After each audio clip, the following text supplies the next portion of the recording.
Good morning अटलांटावरून.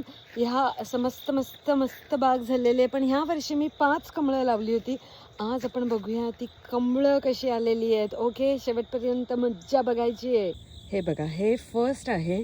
So ह्याला multiple पाकळ्या आहेत.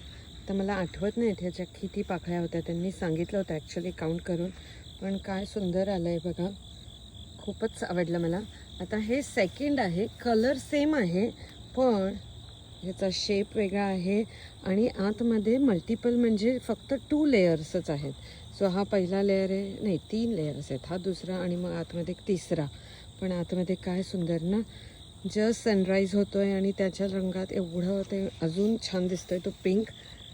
हा मल्टिपल आहेत, म्हणजे खूप साऱ्या पाकळ्या आहेत आतमध्ये. आता दुसरा आहे तो व्हाईट. हे बघा, हे पण मल्टिपल पाकळ्या आहेत, पण एवढ्या पण जास्त नाही आहेत. आय थिंक 4 लेयर्स आहेत. ओके, सो ही एक व्हरायटी. हे थर्ड आहे. याचं फूल आता पडून गेलं आहे, मला आठवत नाही कुठला रंग होता. पण हे अजून एक आहे. सो हे व्हाईटमध्येच खूप सारे पेटल्समध्ये.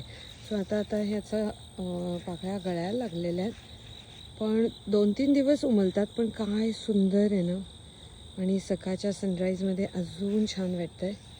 खूपच मस्त. पाकळी पण किती सुंदर आहे. आणि ह्या त्याच्या बिया, कमळाच्या बिया. सो ह्याच्या कमळाच्या बियांचं काय करतात सांगा. लास्ट टाईम कोणीतरी कमेंट केली होती की ह्याच्या देठांची पण भाजी होते. मी तर कधी केली नाही, पण कोणाला रेसिपी माहीत असेल तर नक्की सांगा.